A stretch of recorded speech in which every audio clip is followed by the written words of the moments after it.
Hello,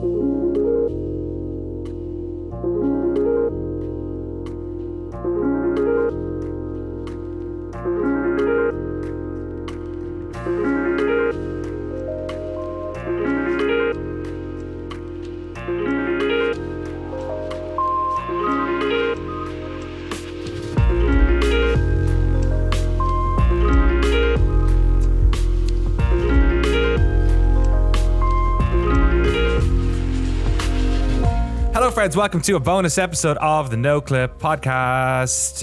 It's not a Crewcast. It's just little old me, the Irish boy, joined by, how do we introduce Mike Drucker? A writer, producer, writer for television, but now a bona fide writer of books as well. Mike, thank you for coming on the podcast. Thank you for having me. I'm really excited. Is a book tour, this is I should name the book. It's right here. A Good Game, No Rematch. A Life Made of Video Games by Mike Drucker. Is a book tour as glamorous if you're doing it in your house over Zoom? It's not glamorous even in person. Even in person. Oh, really? Even in person, you're like, okay, guys, I'm going to be at Barnes & Noble at 5 o'clock. Please show up. Please show up. Oh, yeah. By the way, if anyone's listening to this, I have an event at Barnes & Noble on April 9th in Park Slope, Brooklyn. Please come out. Please come out. I will sign your book. If you can't get people to the Barnes & Noble in Brooklyn, you might be in trouble. We have Copperfield's books here in Petaluma, and the 1 week Jerry Halliwell, Ginger Spice, was doing her memoir, and I really wanted to go in because I was like, I don't know if this is the town. I don't know if they're big into Spice World. Who knows? But yes, fair play. I can see the closest one I have is the PAX panel where and then you're not sure if anyone's going to turn up to it. Yeah, but I guess that's at a conference. There is something uniquely humiliating about you just being in a local bookshop waiting for people to come in. Yeah. At the same time, like every author I've talked to has been like, "Oh, these things are nightmares." So don't worry about it if it's like they're preemptively like, "Don't worry about it if it just feels weird the whole time," which I can do. So how do we know each other? Because I feel like, there's probably some common ground somewhere. Usually for me, a lot of stuff ends up being the Giant Bomb community or something like that. But I feel like was it just Twitter? Was it just you're a funny person on the internet, so I followed you, and you're a funny person on the internet who also does game shit, and I'm like, yes, I will be a fan of this person for decades and like a sort of a parasocial friend, even though we've met in person like I think twice, maybe at like a Jeff Keighley thing or something, or I think like Kind of Funny events we met up once. Yes. I think we met on Twitter. You were doing great games work, and I was making jokes. Perfect. And all that time you were writing on for TV, right? Yeah. So how's that? Before we get into the game stuff, like what are you predominantly doing? Explain to the good folks who listen to our podcast sort of what the shows you worked on, the sort of the process of that. They love process. They love learning how shit's made. You know what I mean? Well, most of the shows that I've worked on are late night shows. I've worked on literally late night. I've worked on The Tonight Show. I've worked on Full Frontal with Samantha Bee. I worked on, Adam Ruins Everything wasn't a late night show, but worked on various Adam's things. Show. That was a great show. I absolutely love Adam. That was a super fun show. And other stuff like I wrote on Mystery Science Theater 3000, which was super fun. That process is super fun. The process of that is I was in the later season, so like it was a Zoom room. Yes. But so the night before we would get sent the clip that they wanted us to watch that day. And it's in like 10-minute segments. So each day of writing would be a 10-minute segment. Oh, wow.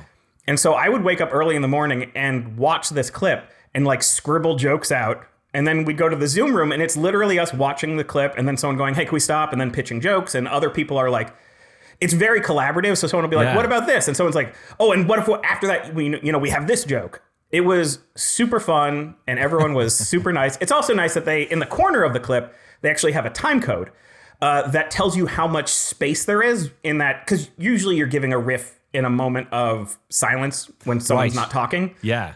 And so it'll actually have the literal amount of time you have in the corner of the screen. Like a shot clock. Yeah, exactly. That's great. That is amazing. Oh my God. Yeah. Also, that's somebody's job to do that. That's probably super annoying. Yeah. Oh, I'm certain of it. Because it's not like when you see like rushes from a film and there's like just an ongoing timer. Right. Like the timer comes and disappears based on like when there's a moment you can insert jokes. So you know then, okay, I've got like 5 seconds to basically get a punchline in here or something. Exactly. Okay. Or on the other hand, you'll have like, oh, there's like literally a minute and a half of silence. Is there a longer bit we could do here? Right. Yeah. Fill it in. Oh my God. So you get 10 minutes of that must be a weird process that like, are you getting random 10 minutes or do you start with the first 10 minutes? First 10 minutes. Okay. And then you keep going. Yeah. Piece by piece. That's piece amazing. by piece. Okay. And so the process of doing one episode would be like a couple of weeks, basically, sort of slow. Yeah. Like 2 or 3 weeks, depending on the length of the thing. Man, that is wild. That reminds me of one of my favorite podcasts during the COVID times, the dark COVID times, was the Irish Min. Had you heard about this? No. It was I forget the guy's name. I've followed him for years, but he's involved with Secret Base. You know, SB Nation. They sort of did the rebrand. But on the side during COVID, he decided to review The Irishman, the movie, which is like 3 hours and 20 minutes or something. Yeah, 1 minute at a time. So he had to make he finished it like 2 months ago. Wow. Like it took like, because he'd get sick of doing it and not do it for 6 months and then come back and then do, minute by minute. But he watched I have not watched The Irishman. I have only heard a review of it in minute long chunks over the course of 4 years. So it sounds like a kind of similar process. Were you a big Mystery Science Theater fan growing up? Do you have any favorite episodes, favorite movies from it? I mean, there's always there's Santa Claus Conquers the Martians, because I'm also a big Christmas person. So Nice. That's probably the one I've seen the most, just because I put it on every year at Christmas time. Right. So that's probably my favorite, but I was a massive fan as a kid. I even was subscribed to the newsletter that I still have some copies of. Like a physical newsletter they sent? They had a physical newsletter that you could get. And I like built, before I knew that, fan art was a thing, like I built like little home model robots, versions of the robots out of like loose junk. Yeah, I loved it. Hell yeah. Well, your childhood comes up a lot in this book. And the thing about like book interviews and book tours, especially when, you're going to do a few of them, is like you're going to run out of like you're just spoiling your own work, right? You're just talking about the funny things that happen in the book. And it's like, well, why would I read the book then if he's told me all the best parts? So instead, also I read this chaotically. I read it in like just a frenzied order of what I wanted to read about that day. So like I was like, oh, I'll just read the Street Fighter chapter. I'll read the Minecraft chapter. Was an easy read. I'll bounce around here, and probably some of this probably goes down to the fact that I and this is a constant problem on this podcast. I did not grow up playing Nintendo shit because I grew up in Ireland, so I was playing Commodore Amiga games. Yeah. So a lot of the NES Game Boy stuff, I'm like, That's for the cool Americans who grew up with all that shit, not poor old me. So I bounced around a lot on this. And so what we're doing is I've made the Mike Drucker Nostalgia Bowl, okay? Yeah. I've created a bracket which basically takes, largely, these are games that have a chapter about them in some respect, and we're gonna just go tit for tat. We're gonna go single elimination, 16 of them all the way down to one, and we'll see which is your favorite. This is going to be like Sophie's Choice, though, for your nostalgia. Yeah, this is gonna be tough. Apologies. And then you can tell us a little bit about some of your stuff that's in the book or not, and how you sort of how you get down to these difficult decisions. Love it. Anything you're worried about in particular, like anything you think that's going to be probably one of the winners, maybe any aspect, any console, any game? I don't actually know, because I feel like whenever I try to come up with my favorite game, it's sort of like what I'm in the mood for at the moment. Okay. So I'll be like Mario 64, and then I'll be like Planescape Torment. It's kind of like where I am mentally is where my favorite game is. Excellent. Are you a big Disco Elysium fan? I love Disco Elysium, yeah. Excellent. Okay, yeah. Just speaking of Planescape Torment. Yeah. Actually, before we do it, I forgot our Battle Pass holders who are part of our Patreon, who help us fund all our work. Mike, as is tradition, I have sent you a list of names. These are all the people who get shout outs because they give us an atrocious amount of money every single month so that we can pour words of wisdom and jokes into their ears. So, hey, look, best of luck, right? There's a lot of Europeans in here. So here are our Battle Pass holders as written out by Mike. All right, here we go. Anthony Thomas, Nico Posateri, Izami Ferrario, Penelope Hayes. Thank you, Penelope Hayes. Senator Armstrong. God bless you, Senator Armstrong. Eamon Slattery, sounds like a businessman, or a businesswoman. Harry Flanagan, Juice Arno, Richard Matherson. If it was Richard Matheson, you'd be writing some great horror novels. Matt Pearson, James Brown, love your music. Mark Rojas, Tucker Morgan, David McGarry, Sven Huster, Pez, great dispenser, Int Nate, Tim Robinson, oh my God, such a fan of you. Right. Forrest Pruitt, Jonathan Kremen, love that name, Jonathan Kremen, Eric Hamilton Schneider, Christoph Fetui. This one needs a little bit of English on it. You got to give it a bit of gusto, this next one. The next one? Yes. Oh, Cameron Ladd. Beautiful, thank you. Of course. Zachary Snader, which sounds like Zack Snyder's just trying to sneak in without revealing who he is. Alex Goucher. Nice. George Zirkotis. Jacob Godserve. Entheogen. Tohir Tiliyev. Nice. And Ricin? Is that a type of poison? I think so. Yeah, I think. I think you might have said George's name more accurate than I ever had. I've never noticed the R that's in there. Man, George, let me know if I'm fucking up on that one. It's probably me fucking it up.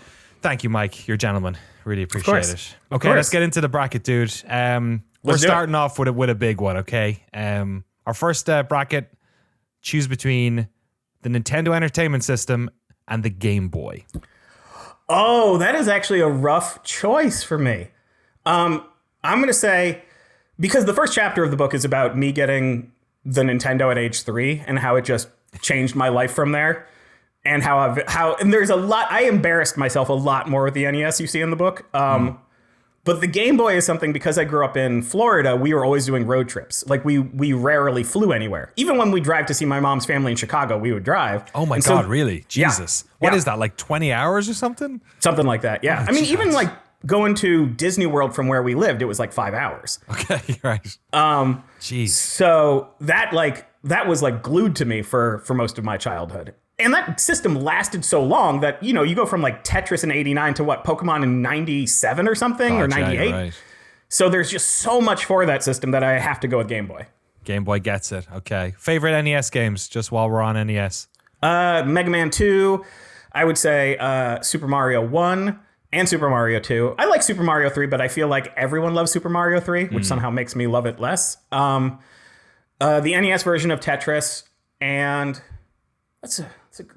I'm missing something that I'm really trying to think of. Mule. Mule. Have you ever played Mule? Like Mule? Mule, like drug mule. Like yeah, but it's almost like an acronym. And it's a slightly worse version of a good strategy game that was better on PCs. Okay. But it's actually like a fascinating old strategy game to play. The art for this is incredibly interesting looking. Yeah. It's like a weird robot donkey or something. What am I looking at? Yeah. It's not the best version of it, but it's the first version that I played. And it's like, honestly, if you released it today, you could be like, this is like a $5 indie game. This is like a fun indie game. It's a game based on basically an exercise in supply and demand economics. Is that right? Yeah. Man, designed by Danielle Bunton Berry. Mm-hmm. You don't often get like single female designers in like the late 80s. Oh my God. I think you get like her and Roberta Williams. Right. Yeah, that's it. Right? Yeah, that's it. Man, that's wild. Okay, I have to look into it. She passed away a long time ago. 1998, she died of lung cancer. She got a run of some interesting games here with EA as well. Yeah. Dude, I got some. You're giving me work here. This is great. This next one is going to be a killer for me.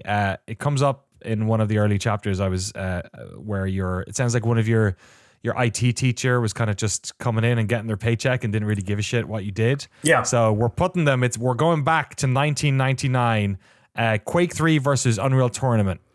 That's a great question too, because Yeah, like you said, there's a chapter in my book where I talk about how I wanted to break into the video game industry and took programming classes, but was terrible at it. But my school had just received funding for new computers, so we had new PCs and nobody who was really watching us. And so we did play both Unreal Tournament and Quake 3. I would say Quake 3 just because it seemed like, and the only reason I'm going with that is it seemed like more people in the class liked it. And so it was a bigger, you had like, it had a bigger emotional feel. Like it almost like got so big that it felt like watching like esports or something where people are just losing their mind in the class. And Unreal Tournament we liked, but I feel like it didn't have the same impact. It's interesting. You must have had good computers then as well, because you needed like an OpenGL graphics card to get Quake 3 to run. So that was, they weren't skimping on your computers there. Well, part of it was like they got funding for a program that also involved like multimedia design. So the computers were like also made to run Photoshop and, you know, back in the day Photoshop, but still. Right. I went to QuakeCon for the first time last year, and it was like going back in time to like my college days. It was such a beautiful. I'm going back again this year and like trying to get some buddies and my wife and kid to come as well. And maybe I'll just live at QuakeCon for the rest of my life. All right, Quake 3, you're through. You've made it through. Apologies to our friends at Epic. These two I don't really have much of a. I'm trying to pair them up in interesting ways. These two are kind of from two different eras and also two different types of game. Bioshock and StarCraft. Oh, that's a great question. Bioshock, I have I have like just a goofy short chapter in my book about. What was the other one again? StarCraft, yeah. And StarCraft was like a big game in high school for me. I write about in my book. And it was a game that actually got us into trouble for a reason you can find out in my book. StarCraft was so big in my school. Like, just hours and hours lost in it. Like people playing multiplayer, like landing against each other. And yeah, like my high school experience, like someone who looks like me should have had the crap beaten out of him every day in high school, but really it was like I went to like video game high school. Like that's awesome. Like we had an amazing basketball and football team, and they would play too. Like there were no, like if someone in my high school, if someone beat the shit out of you, usually it means that you had a personal beef with them. It wasn't like you're a different clique than me. Was that just because you had such like there were so many computers around, or you had IT classes, or like why was it there was access to them? I think there was access to them. I also think that we weren't a super like we had that funding for those computers, but we weren't a super rich school. Like it was a public school. So I also think that there wasn't like a lot of like, you know, rich kids that are cheerleaders. It was more just like this student is also a football player. This student is also this. And I think just, you know, I think everyone just kind of liked video games enough that, you know, it was easier to be friends with someone who wanted to play Super Smash Brothers than it was to not be friends with someone. Like if you wanted a 4-player game going, sometimes you had to grab whoever was available. That's awesome. You just had a good group, good culture going on. Yeah. Man, oh man. So is StarCraft winning then, do you think? Or you know what? I think like 5 years ago I would have said Bioshock, but I'm going to go to StarCraft now. I feel like Bioshock is sort of like dampened in my mind a bit. To a lot of people, it sounds like it's kind of turned into a little bit of a, I don't know, like there was one really good game and then people are kind of harsh on the second one, and then a lot of people don't like Infinite. I like Infinite, but I get criticism against it, you know? I'm the same way, yeah. Like I enjoyed it, but I get why people didn't like it. Yeah, and it maybe has aged even worse perhaps as well. Okay, we're stepping away from games for a little bit to talk about 2 jobs you've had. I decided to pick Late Night as one of these, and the other one is the Imagine Games Network. IGN. You spent a year at IGN. Yeah. At the ripe age of 27, which I think was also the year I got my job at GameSpot, or maybe when I moved. I think I was 27. Yeah. So yeah, you only spent a year at IGN. How does it stack up against your time writing for Late Night? Well, I will say that what I liked about IGN was there was more goof off time, and it was all video games. So it was just all video games all the time, which was great. What year is this? When was are you there? 2012. Okay. And then I only worked there for 1 year in 2012, and we got to make this show with Greg Miller called Up at Noon, which he says is sort of the predecessor to Kinda Funny, and I say he would have been fine no matter what. It's definitely I feel like the show that catapulted him in that sort of second stage career stuff. And it was it was like there was so much of it as well. Was it, how often was it? It wasn't daily, but was it? It wasn't daily. It was once a week, but sometimes we'd break out segments and then like repost those. That said, late night paid about 6 times more than IGN did. You're kidding me. Oh no, I can't imagine that. Yeah. Being a television writer pays more than writing for a video game website. And I found that out more than once in my life. So I'm very grateful. I'm very grateful for IGN, but I think like getting to go to like the Emmys while getting paid good money is, I'm going to have to go with late night.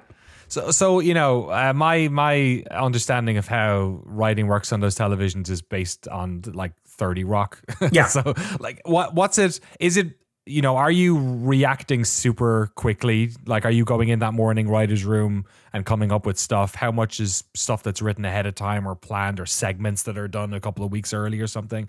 Yeah. Well, for a show like Late Night or The Tonight Show or something like Colbert Show or Jimmy Kimmel Show, since you're making a show every day, you are really just like waking up, running to the news, writing up some pitches. And, you know, different shows have different needs. Colbert is a little more political than Jimmy Fallon, and Kimmel is sort of in the middle there.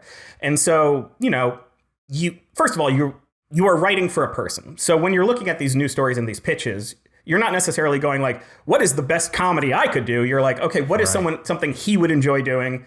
Is his sense of humor? And so, you know, you write up, depending on the show, 3, 4, 5 pitches. You send them in, and then usually, and these shows are now back in the office, I would, in the morning, email my pitches early. Then I would go into work, and then, you know, sort of wait 30 minutes to hear after their meetings about what was picked or what wasn't picked. Sometimes, like, literally, sometimes you'll send everything in, then 11 a.m. there's a giant news story, and you have to throw everything out and rewrite everything. So it can be very high pressure, and it's not high pressure because people are being mean to you. Like, I was never like belittled or anything, but it is high pressure when it's like, all right, everybody, we're all hands, get in your seat. We need you to keep writing thank you notes until we're done. And that can feel high pressure in the moment. It's also kind of silly because you're like freaking out in your head. You're like, I gotta go. I gotta do this. And you're like, this is late night television. What am I doing? Like, why am I getting mad at myself?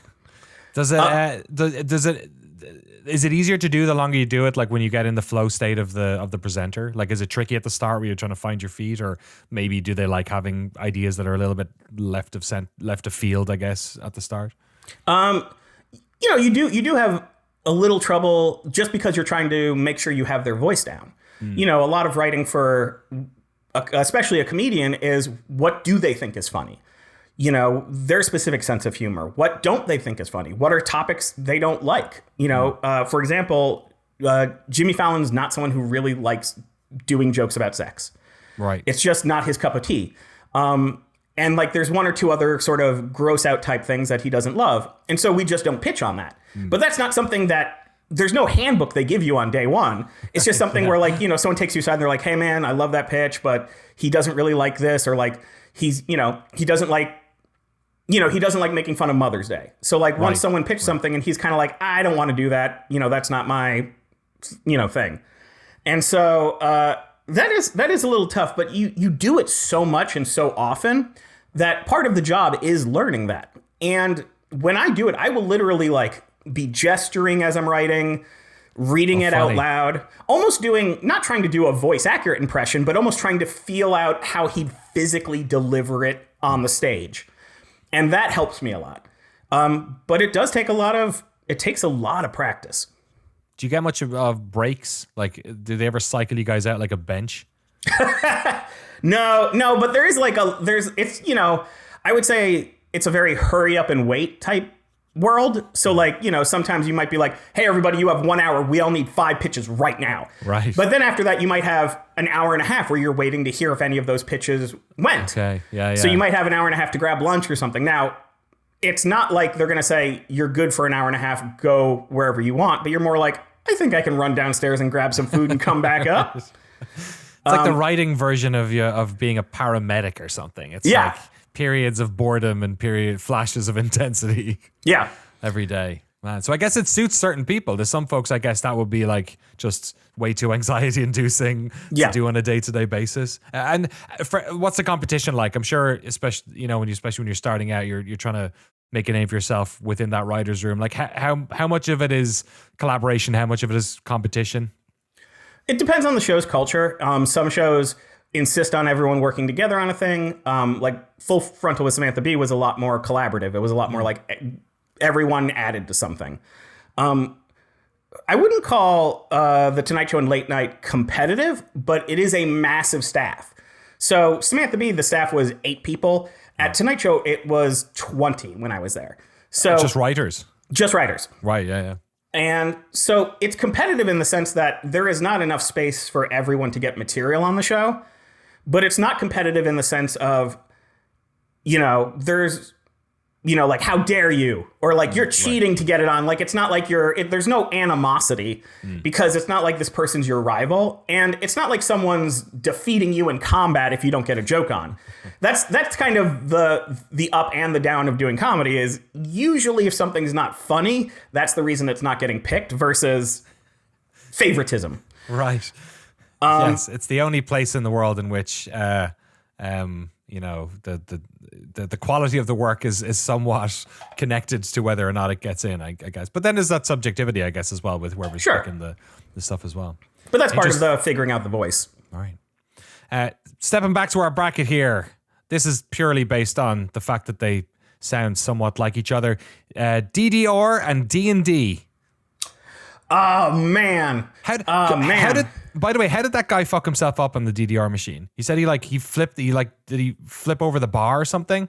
It was almost like his back hit the bar. So if you can imagine a DDR machine with the pad and, the big screen, and then in the back there's a metal bar right behind the D-pad, and it was almost like he tipped back, hit sort of the end of the bar with the middle of his back, which kind of twisted his body around, and then he kind of ragdoll down. Okay. So he wasn't like seriously hurt, but it was the type of fall that you like will see on TikTok or something where you're like, that person is either fine or dead. And he was it sounded like he was just humiliated more than anything else. Yeah. Yeah. In the book, I talk about the first time I came across DDR and how I fell in love with it. And it really was the first time I think anyone in that arcade had seen DDR. Okay. Because this was like, I'd say late 90s before it was like, I think like a couple years before rhythm games really broke out here. And so it was like everyone coming to watch, almost like an alien device being activated. Yeah, I remember the first time I saw one of those. Like I remember the first time I saw a light gun machine. Yeah, in the arcade out by the coast in Ireland where I grew up, and being like, "That's a fucking gun. You can't do that. Can I do that? I can play that. I can shoot a gun. That's fucking insane." And then DDR and obviously D&D is very different. Does D&D appeal to you as a writer, like that type of aspect of it? Yeah, definitely. Like for me, the most fun parts of D&D are the imagination parts. Like I could give a shit about the math and the how many squares an arrow can fly. Like I'll play by the rules because I want everyone to have a good time. But to me, the fun part is me like coming up with a funny idea that may or may not work. Like the best D&D battles to me is when someone's like, I flip a table and then I throw the other guy. And you're like, what? Let's see if it happens. My most frustrating D&D games are when someone's like, don't do that. No. Use this spell. Because that spell can't go 5 squares. This spell can go 5 squares. And I'm like, stop it. let the spell stop 5 squares away and, the sort of sad trombone plays or whatever. Yeah, exactly. But I'm going to pick D&D for this just because I've probably played more D&D in my life, and because I've been lucky enough to be in some groups with some truly great people who are super creative and super fun and super funny. And in the book I write about my D&D group that I have with fellow employees from Nintendo and a guy from Valve. And it's so much fun when you have people who both understand games and also just commit to the bit. Like in a D&D game, like the worst thing is when there's one person who's not committing. And I don't mean committing like showing up, because there's always someone who's busy.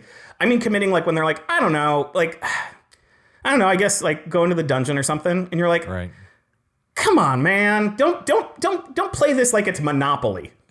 Right. The first time I had ever played D&D was during COVID, similar kind of, on Zoom, just a way for a bunch of us to connect. And Will Smith from Tested, or previously from Tested, was there. And Will was playing, in his character in our session was basically a like fire wizard guy who just every problem we ran into, his first suggestion and only suggestion was, let's use fire. So it was basically like this sort of like a shot clock underneath us to be like, we need to figure this out quick, because if we don't, in about 2 minutes he's gonna get impatient and fucking set somebody on fire. Or like, so, and half of the cool shit that happened to us happened because of him, because he did something that just completely broke everything, and then we had to the like chaos element in the party. I'm trying to get my daughter into D&D. We've started doing some like small little single sheet stuff. She's only 6 years old. Do you have any I'm not sure how many children you play D&D with, but any suggestions for helping somebody, or just a new person getting into it? Because I'm having to DM as well, which is also very difficult. But it's like, as a parent, you just have to do things sometimes, step into a role. So it's kind of like one of those situations. Well, I do. The listeners will be happy to hear I do not play D&D with many children. What if I did? What if I was like, I've got like a group of 30. Yeah. They're not mine. But, we hang out. It's basically the skateboarding scene in the Ninja Turtles movie. It's our special time. Yeah, exactly. We have a warehouse. It's actually a gang. I would suggest, you could either simplify the rules. I know there's things like Happy Birthday Robot, which are like made for kids, pen and paper games made for kids. There's also a lot of good storytelling games. Right. So I might look at some of those indie storytelling games because those are so rules light. They're often like so focused on telling a story. Like there's one called Oh Captain, My Captain.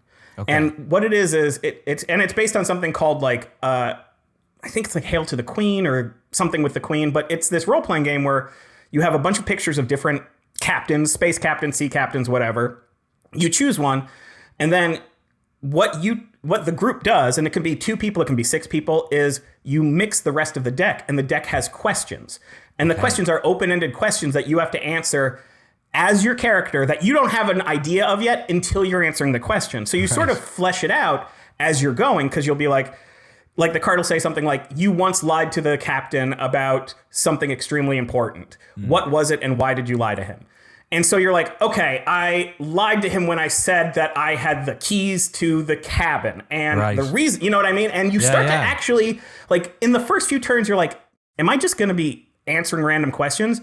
And then as you build, you're like, well, this happened after this. And because I said this earlier, and you really build out a fun story over the course of like an hour and a half. Oh, that's great. Thanks. Yeah, that's I'm trying to like do it in baby steps, like the sort of mechanical aspects of the games. I'm trying to introduce a little bit later. She's really good at like creating stories. Like she listens to her music box and reads books all the time. Like that's all she does, and she's like super into narrative. So yeah, that sounds like a great one. Cheers. I should I'm getting research for Noclip and parenting tips out of it, so I appreciate it. From someone who has no children. Hey, look. But you had a great dad, because we're going to talk about, this was maybe one of my favorite anecdotes in the whole book, and I won't spoil it here, but it was very similar to something that happened to me as a child. I'm going to do Street Fighter 2 versus Mortal Kombat here, and I don't know if I should say Mortal Kombat on the Game Boy, because that is the version that you were most familiar with, which I love that part of the book. That was very, very funny. But yeah, I guess, which your dad came up clutch when you needed a copy of Street Fighter 2 sometime. And my mom was out of town one time, and like my dad, we never got any presents outside of Christmas, right? Similar working class household. We did, we got takeout once a year on Christmas Eve, and we got presents on Christmas. And me and my brother's birthdays were too close to Christmas, so we got like sort of for Christmas on your birthday, right? You got robbed. Yeah, he was December 19th. I was January 5th. I think they did it on purpose, so they didn't have to fucking host birthday parties. But fucking, for some reason, I don't know what, I asked him about it years later, but we were just a boys' weekend because mum was gone to Dublin to see her mum or something, and we were downtown having like tea cakes and tea in like a restaurant, which we hardly ever did. And then he was like, what are you guys into at the moment? And we were talking about this game, Mortal Kombat 2, that just came out on Amiga. And he just randomly got it for us. And it's like we were fucking shocked. That's amazing. It was incredible. And I asked him about it years later, and I think he said something like maybe an extra pay packet came in or something. Every once in a while, he said he worked as an insurance guy in this office, and sometimes they got a little bit extra. And he said maybe I did it then or whatever. It was like so random. It never happened before or since. Yeah. But it was so reading about your dad having a similar sort of crisis of conscience with the family money to help you out. Was really wonderful. Heroic dad. It was a heroic dad saving moment. It was definitely our relationship fixing moment and memory. Which out of these two then? I'll open up Mortal Kombat. You can say the Game Boy version, or you can go with like 2 or something if you want. I'm gonna go with the Game Boy version of Mortal Kombat just because it's a bit funnier and because of the car trip thing I said before. And the reason I bought it is because my family didn't have much money. Like when you were buying gifts with your Christmas or birthday money you'd saved over the years, you're kind of like, oh, $50. Well, this is $19. It's probably just as good for Game Boy, right? But yeah, so I'm gonna go with Mortal Kombat Game Boy 1. Excellent. How many characters are in the Game Boy version of Mortal Kombat? Like 6? 6. So it's which on the original Mortal Kombat was also 7. 6, right? It was 7. Who did you miss? The Game Boy version was missing Johnny Cage, and I think the Game Gear version might have been missing Kano. Oh, funny. Oh, Kano was, of course. Yeah, I had a friend. We had students who used to stay with us. Like international students, and get a bit of money, and they'd stay in one of the rooms. So I'd have to sleep with my brother. It was in my brother's room for like fucking 6 months of the year. But one of them brought a Game Gear one time, and it was the first time I saw a fucking Game Gear, and it like blew my mind. And we had Japanese girls come and stay with us as well at one stage, and one of them had a thing which it took me like 15 years later to realize it was a Game & Watch. Oh, yeah, but she was like the Donkey Kong one, I think. Yeah, and she let me play that. Like that was the shit. It's weird how like technology, we don't have those moments I think anymore where like this mysterious piece of tech that you never heard of before turns up, like the DDR machine. Yeah, exactly. It's suddenly this. I feel like we're missing out on those, or maybe we're not. Do kids these days like? I wonder if like you go to your friend's house and they have like a MetaQuest 3. That's gotta be I'm sure that crazy. Happens. Yeah, or even like now it's 8 years old, but even like I remember in 2017 seeing the Switch for the first time and being like, right, wait a minute, what? Big boy games on a screen? I can play Mortal Kombat 1 on the drive to Chicago. That's way better. I literally, when the first week I got it, I was going on like a second date with a woman, and I brought it out, did the kickstand, and made us play King of Fighters. Wow. And now you're married. No, I'm not. No. And that woman is not dating me anymore. Did you get a second date? Or a third date? I did. Okay. I did. We actually dated for a little while after that. Nice. Okay. Hey, it works, kids. Sometimes women ignore red flags. I had a similar. God, I totally forgot about this. I had a similar situation where I was on a date with somebody that then led to more dates where it was those fucking there was those old games where it was like a car. It was like a children's game with a car, which I'd never heard of before. And she told me about them. And apparently they're really big. Is this ringing any bells for you at all? No. I'm trying to think. What the fuck was he called? It was like a cartoon car. He was like squishy. He had like squishy wheels. Oh, was it like a purple looking car, I think, or something? Had eyes and stuff, I don't know. I forget the name of this thing. Put it in the comments, folks. Put me out of my misery. But yeah, it ended up being a really powerful aphrodisiac, which was a bit weird, actually. But yeah, okay. Worked out. We're down to the last two on this bracket, and then we're going to get down to the elimination for the rest of them. The Wii and Minecraft. The Minecraft chapter in this is fantastic. It's just 2 pages of lists of things that you built in Minecraft over the years. Yeah. I appreciate it. And say Minecraft and the Wii. And the Wii chapter is fun because it involves working at Saturday Night Live. Yeah. If you're listening, I'm very much trying to sell you the book as you listen to this podcast. Check out the book. Check out the book. Good Game No Rematch available now. Where's it available? We'll just plug it in the middle. Oh yeah, it's available everywhere. Amazon, anywhere books are sold. You can get it audio, digital, hardcover. It's possible the UK edition might have been delayed a couple weeks, right. But Check it out. Pre-order it. Pre-order it. Get in there. Anyway, so Minecraft. I'm going to actually go with the Wii on this one. One, because just a matter of factly, I've spent a lot more time on the Wii than I spent on Minecraft. I like Minecraft a lot, but I played it very early access and kind of got my fill of it. So I kind of missed. I sort of was already a little burnt out by it when people were discovering the real magic inside of it. That's fair. With the Wii, though, like I have so many good memories with it. I know that looking back on it, we kind of see the Wii as this like weirdo, quirky console that doesn't really count as a console or something. But like looking back, that was like a giant thing. Like I went to fancy parties where they had a Wii. It was like bizarre. I would like in New York City, there would be like a loft party with famous people there. Oh, really? And they would have like a big Nintendo Wii set up like with a projector against a wall. So I'm going to have to go with the Wii because I think we've all forgotten that it was actually a giant cultural phenomenon. I worked at a video game store when it was out, and it was in like I'd worked in game stores for years before that, but the people coming in to buy games also totally changed. Yeah. And that was really cool. You know, suddenly we're seeing a lot more women, a lot more girls, a lot more kids, a lot more older people. Yeah. Like you know, and those fucking, do you remember those Wii Fit mats? Yeah. They were like impossible to get for like a year. Like we'd have people booked out like months in advance to get those. What were they playing at? Were they playing Wii Sports at those celebrity parties, or was somebody cracking out Red Steel? It was. It would actually have been much funnier if it was like Red Steel. Yeah, let's play Mad World or something. You know, I don't know. Yeah, it was always Wii Sports, or then like later Wii Sports Resort. But like definitely that early. It feels like that first year of the Nintendo Wii is when it was always at like parties. I'm trying to find the Minecraft chapter here with the book in front of me. Can you remember some of the things you made in Minecraft? A square shack, a stack of square shacks. All the classics. Basketball court with no hoops. Brilliant, yeah. Circles are hard. You know? Circles are hard, man. Circles. You end up making very big things when they're circular. Yeah. You don't have enough, like, yeah, it's the problem, man. And our last one here, something old and something new I went with here, but both very Japanese. Final Fantasy VII against Nier Automata. Whoa. If it was the Final Fantasy VII remakes, I would have said Nier, but if it's the original Final Fantasy VII, I'm going to have to go with Final Fantasy VII because, as I write in the book, it gave me a very bad idea of what romance was.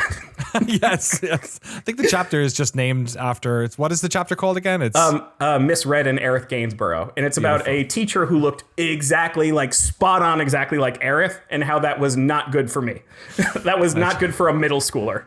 Maybe that's why you were cracking the Switch out during dates. You know, that was the original sin, the seed of it. Yeah. Okay, thank you. So we're down to the quarterfinals. This might be a little bit easier, a little bit tougher. It's all down to you, but it's definitely going to create some interesting matchups that sort of maybe thematically don't make much sense at all. Yeah, it definitely does actually, especially these first two. The Game Boy versus Quake 3 Arena. Game Boy. Game Boy's going to go. Game Boy. That's fair. That seems appropriate. As much as I love Quake 3, it's a top 5 game for me. It does seem a bit silly to pick it over there. StarCraft versus Late Night. I'm going to go with Late Night because Late Night paid infinitely more than StarCraft. Okay, fair enough. I can see where this is going. Dungeons and Dragons versus Mortal Kombat on the Game Boy. Oh, that is tough. I'm going to give a slight edge to Dungeons and Dragons just because, again, I've like played it for, 4 decades now, or 3 decades technically now. It sounds like you played Mortal Kombat on the Game Boy for lots of time as well on those road trips. It's a tough one. I will go with D&D on this one. Okay, fair enough. And Final Fantasy VII versus the Nintendo Wii. Final Fantasy VII. Okay, all right. Let's quickly get through the semis here. Game Boy versus Late Night. This is where it gets real hard. This is where it gets real hard.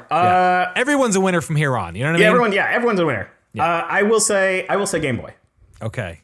Late Nights can only nostalgia trumps money at some stage. Yeah, at some point. We found it.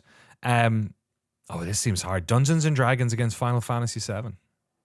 Oh man, that's not fair at all. No. You know what? I'm gonna. It's very hard, but I'm going to go with Final Fantasy VII just because I think it had more of like a giant effect on me. Again, I've probably put far more hours into D&D, but Final Fantasy VII, I think, had more of like an effect on my life. Well, the final is down to two incredibly nostalgic things. I feel like if you polled like every gamer in America, these two would probably be pretty, especially us in our like 30s, 40s, you know what I mean? Yeah. Like I feel like this is probably, you know, gonna be pretty high up there. The Game Boy versus Final Fantasy VII. Ah, man, I am going to go, because of the breadth and width of what's on it, the Game Boy. Beautiful. You can't beat the Game Boy. Can't beat the Game Boy. Trying to. They got pretty close to the Switch. They did. Can't beat the Game Boy. Can't beat the Game Boy. Thank you, Mike. Game Boy wins it. Out of all those, you know, I can't believe Bioshock didn't win it, but Game Boy is here. Or Unreal Tournament 99 might have been the biggest outsider, perhaps. Another top 5 game for me. So glad to cram it in there. I wanted to ask you about, like, I sort of touched upon it earlier on with the, you know, what do kids do these days, but something that like sort of bothers me a little bit, especially when we talk about like how the internet seems to be getting like kind of worse over the past like 5-10 years, is like, were we lucky to grow up in the era of games that we did, where it seemed like every 5 years there was these like fundamental leaps? Like, is it stronger with our generation because we got to see everything just go like rocket powered? Or, you know, is this just like fucking brain chemistry, man? Like the kids who are playing Minecraft and Fortnite now will think as passionately about that shit as we did, you know, when they're adults. I kind of feel like it's more the latter, where, because I'll hear people we'll talk about like the GameCube, and they'll be like, man, the GameCube, that was one of the greatest consoles of all time, and we always knew that. And it's like, did we? Because I remember it. I remember that reaction being quite different. So I kind of think that every generation does that, just because, like, you know, when you were a kid and you weren't paying bills or getting like divorced or something, like, right. You know, but at the same time, I do think we were lucky to grow up when we did, just because of those big transformations. Like, we actually got to see like the transition from like old computer graphics into near photorealistic graphics. So I do feel lucky that we lived the time we did. And I definitely wouldn't have wanted to be a previous generation.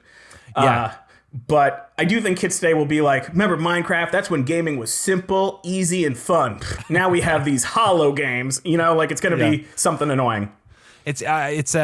I found that as well, that what I'm finding interesting now is watching YouTubers, like watching video essays in their early 20s. Yeah. Like diving into shit that came out before their sort of time as well. And it reminds me so much of when I was writing a script on GameSpot or something, and I had to delve into like late 80s. You know, I was born in 86, so it's like you know, or like we were doing this thing on Dwarf Fortress, and we're writing about, we interviewed somebody actually for a different project that was all about like muds, like all back in like just way before my time.